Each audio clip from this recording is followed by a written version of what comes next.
Kaze mu kiganiro Iterambere mushikirizwa n'igisata cyo kumenyesha makuru cyo mu bushikiranganje bw'intwaro hagati mu gihugu iterambere rusange n'umutekano. Mu kiganiro Iterambere cuno munsi tuja kurabira hamwe ingene Buramatari w'Intara ya Kayanza yafashe Iyambere mu Ntara Arongoye mu bikorwa vyo kwiteza imbere. Jewe nateragiye hegitari 5 z'ingano imukate nawaniriza ku munsi abakoze amajana 2 ndabahemba rero ndumva ko basoma bakarya narimye hegitari 3 z'ibiraya niriza abakozi barenga ijana none abonye ni basumira umwana abantu bose bize nabo nyine bataza kuja mu burimo. Abene gihugu Arongoye nabo ntibasigaye inyuma. Igisata cyo kumenyesha makuru cyo mu bushikiranganje bw'intwaro hagati mu gihugu iterambere rusange n'umutekano caragendeye koperative Amahoro isanzwe gwiza imbuto z'ibiraya iri ku mutumba wa Tondero zone Rugazi komine Kabarore. Musantere w'iyo komine aratubwira ibikorwa vy'iterambere uko vyifashe muri komine Arongoye aho yarasanzwe yakira Buramatari w'Intara ya Kayanza mu ntumbero yo guhimiriza abene gihugu gushishikara ibikorwa vy'iterambere muri ya ntumbero y'umukuru w'igihugu cacu ciza c'u Burundi ko umunwa wose uronka ico ufungura umufuko nawo ukaronka amafaranga. Nyakubahwa Buramatari w'Intara nziza ya Kayanza izone ya Rugazi mwagende nkuko maze imisi mubigira yandi mazone yose agize amakomine atandukanye mu Ntara ya Kayanza ni zone imwe mu mazone 3 agize ikomine ya Kabarore. Turiko turakora imirimo itandukanye yo kwiteza imbere mu ngo iwacu no guteza imbere igihugu. Aha muri zone rero ya Rugazi mwateye iteka bariko bararima ibiraya. Aha ibiraya byamabirimwa igihe cyari cyo cyose ntitwovuga ngo hariho igihe kirima cy'ibiraya nkuko mwabibonye aho mwaciye mwagiye murabona ko hari ibiraya bishuritse ibindi biriko biramera ibindi burya barabitemye ibyo bitabona kudefana ibindi navyo bariko barasoroma. Aha rero muri zone ya Rugazi bagumizako kandi ni muri ya ntumbero nyakubahwa yo kurwanya inzara. Aha uca mu mitumba yindi itandukanye usanga abasoroma ibirayi abandi babagara abandi bariko barafurira. Rero twese turi ku kivi mu yandi mazone naho ego turiko turarembera ibiharage zone jene zone Kabarore hoho ibiraya ntibabirima cyo kimwe nino gahandi muri Mugamba hari hepfo naho ni muri Buyenzi hari turarembera ibiharage. Abarimyi bikawa nabo batangiye gusarura akawa bakajana ku matonorero kugira ngo ababifitiye uburenganzira bazitonore hanyuma zizigurishwe biciye mu mategeko.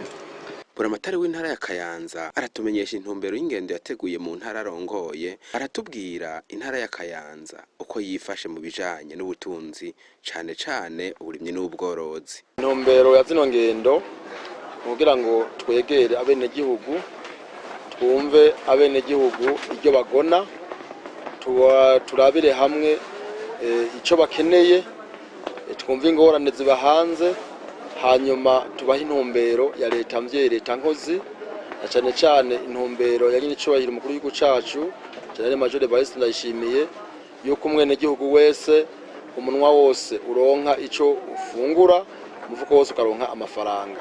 Ivyo rero kugira tubishikeko nuko duhimiriza abenegihugu kuja ku kivi kugira ngo turwanye inzara, tuje ku rugamba rw'iterambere, ubwo urugamba rurongowe na nyir'icubahiro Kizigenza se Barundi umukuru w'igihugu cacu.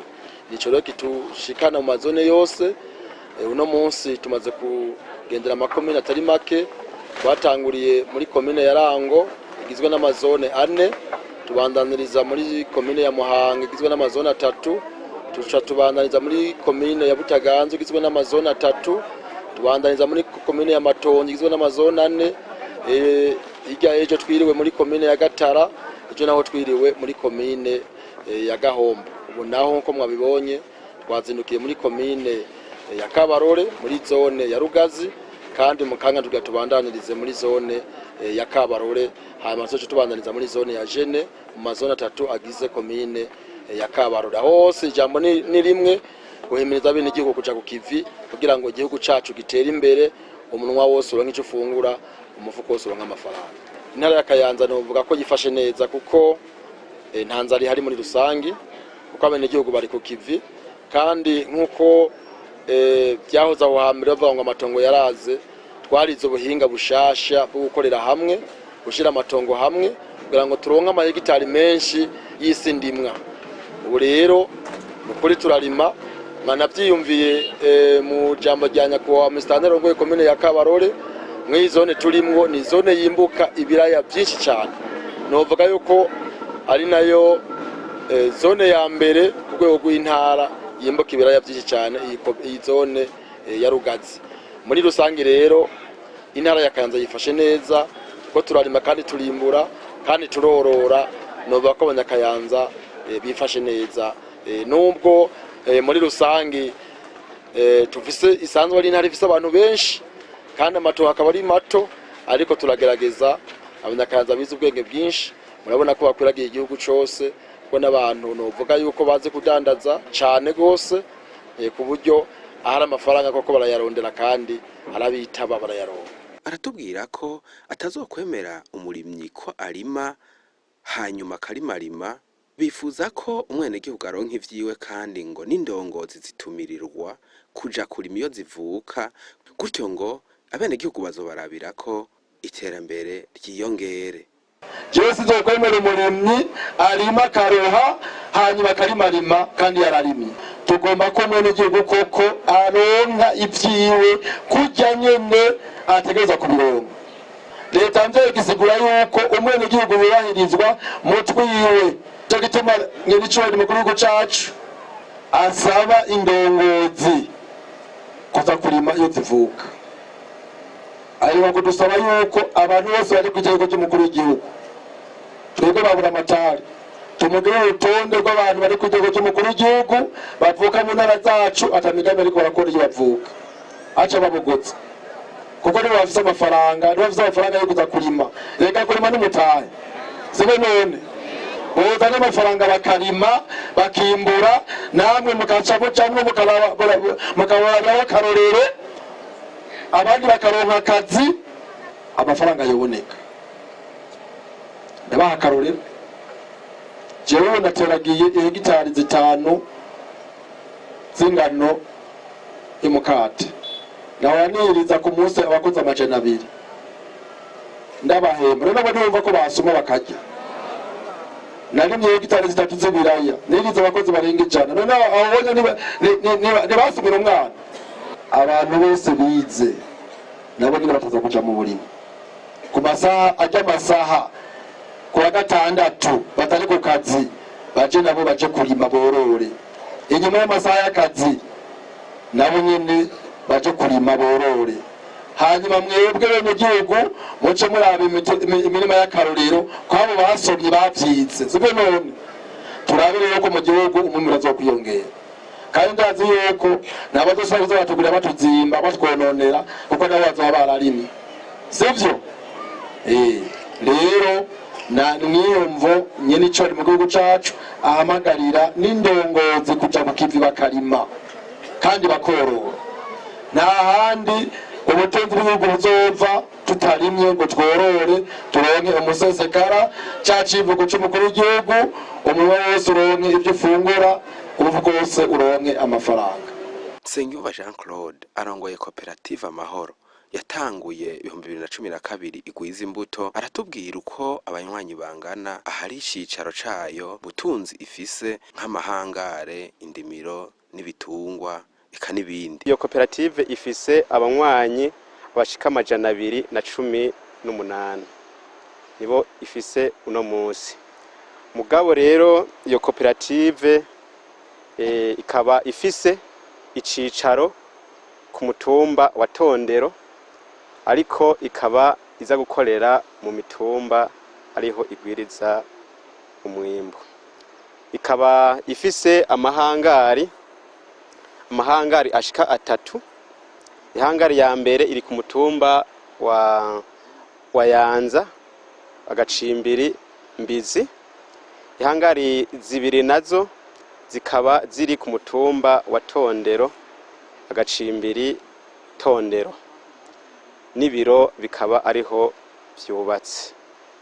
Turafise ubutunzi bujanye n'inyubako ariyo ayo mahangari ashika muri 3 hamwe na biro. Ivyo byose byegukira koperative Amahoro. Hama tukaba dufise n'imirima y'ibiraya twagwirijemwo imbuto ari byo mubona ngaha duhagazemwo. Tukaba dufise umurima ubu murawubona hariho n'ubundi murima uri ruguru ku mutumba wa Dusasa ufise uburinganire bungana na hectare. Aho ubwo n'ubutunzi. Ubugira kabiri uyu murima mubona turimwo duheruka kuwugura ubu wegukira koperative. Tukaba dufise tungwa bito bito, turafise impene tukagira n'ingurube. Aratubwira ababashorera imbuto basanzwe bagwiza akanatubwira naho bifuza gushika nka koperative eka n'intambamye zimwe bahura nazo mu kwitunganya kwabo kwa buri munsi. Agasozera tumenyesha umwimbo bashobora kuronka ikirere iyo cagenze neza. Abene gihugu ba zone Rugazi baraza bakadushorera nabo bakaza kuzigwiza, no mu zindi ntara baraza kudushorera bakaza kuzigwiza kuko n'imbuto ziba zapimwe n'ikigo ONSS. Imbono twa dufise kuvuga yuko umwene gihugu ari muri koperative Amahoro azoba yikwije muri byose, no kuvuga mu mfungurwa hamwe no mu mufuko bimwe nyene icubahiro umukuru wacu yama yashize imbere ku bene gihugu biyiwe. Ifumbire hari igihe iza itevye bikaca bitwicira ibikorwa. Iyo ni intambamye ya mbere. Hama intambamye igira kabiri ni intambamye ijanye no kuronka imbuto zirobanuye iyo tuzikura mu mayizabu tukazibura kuko akarere kacu gakundamwo ibirayi bya ndindamagara imbuto zazo zirobanuye zirakunda kubura. Kudeplasa umwimbo kubera atamabarabara ahari kuko tuca duha abikorera ku mutwe nabo bakaca batuzimba mu kudeplasa umwimbo wacu tujana mu mahangari byingwe tujana mu masoko nk'iyo twarimye ibiraya byo kurya. Ushobora kuronka parasezo kwisezo imwe ntituja mu munsi y'amatoni 25 y'umwimbo.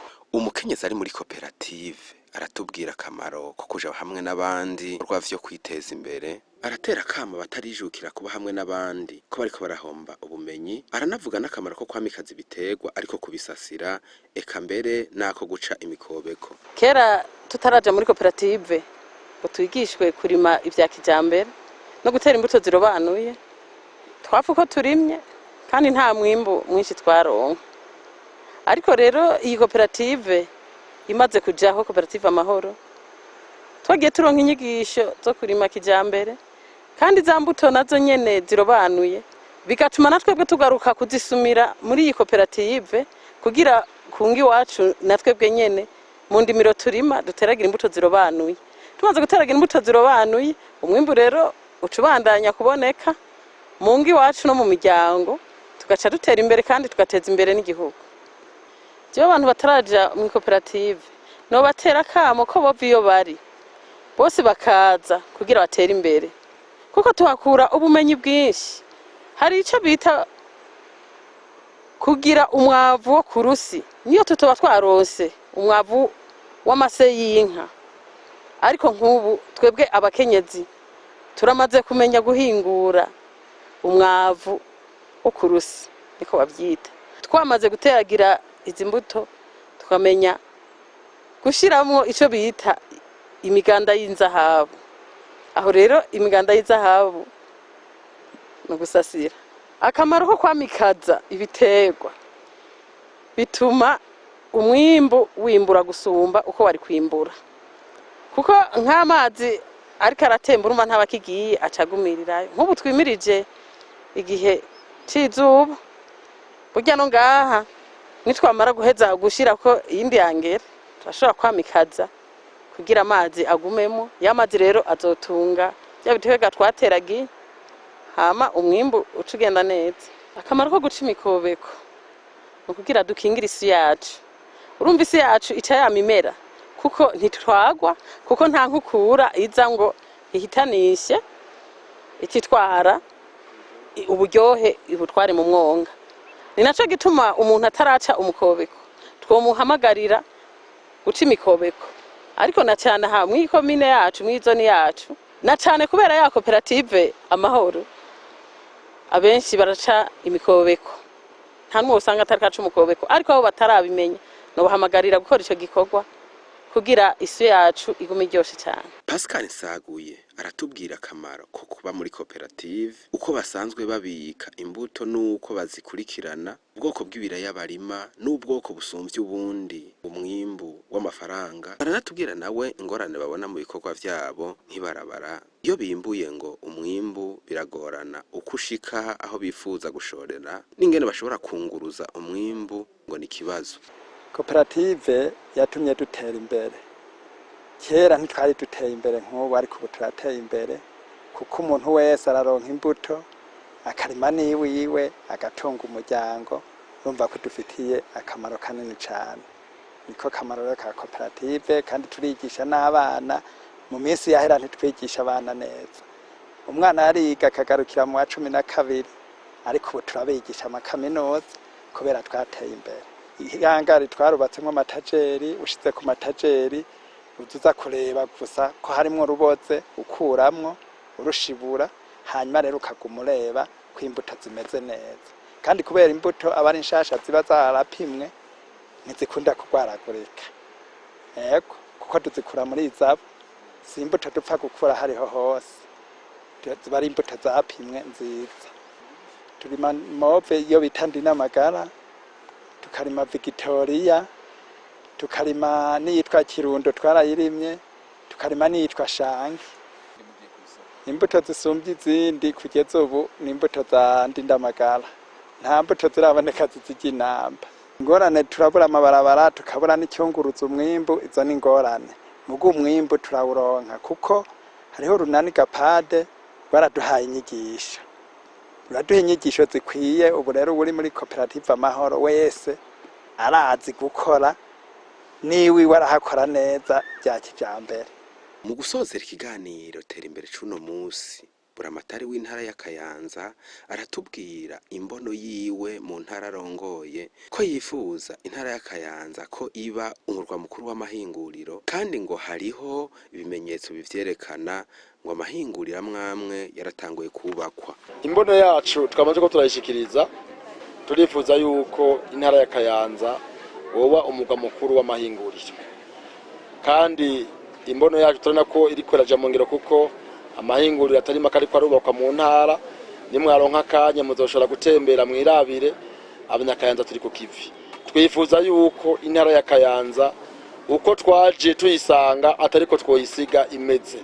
Twifuza yuko kandi noneho biramaze kugaragara, mwarabonye yuko mu mwaka wahera twaronse n'agashimwe kandi nicyo mu gihugu cacu kajanye nuko tumaze kwimbura intara ya Kayanza no munsi mu ntara zitatu za mbere z'igihugu zimbura cyane, naho dufise amatongo mato mugo kubera ubuhinga bwo gukora no muci tukimbura muci tukarema hegitari menshi tukavomera. Intara ya Kayanza no munsi yifashe neza. Imbono yacu rero nuko intara ya Kayanza tuyishikana ku rugero koko rushimishije gwiterambere kandi kaba rurangiranwa. Aha ni ikiganiro tera imbere cuno musi kirangiriye. Mwakoze kudukurikirana. Sangwa iterambere ahiwanyu naho ubutaha.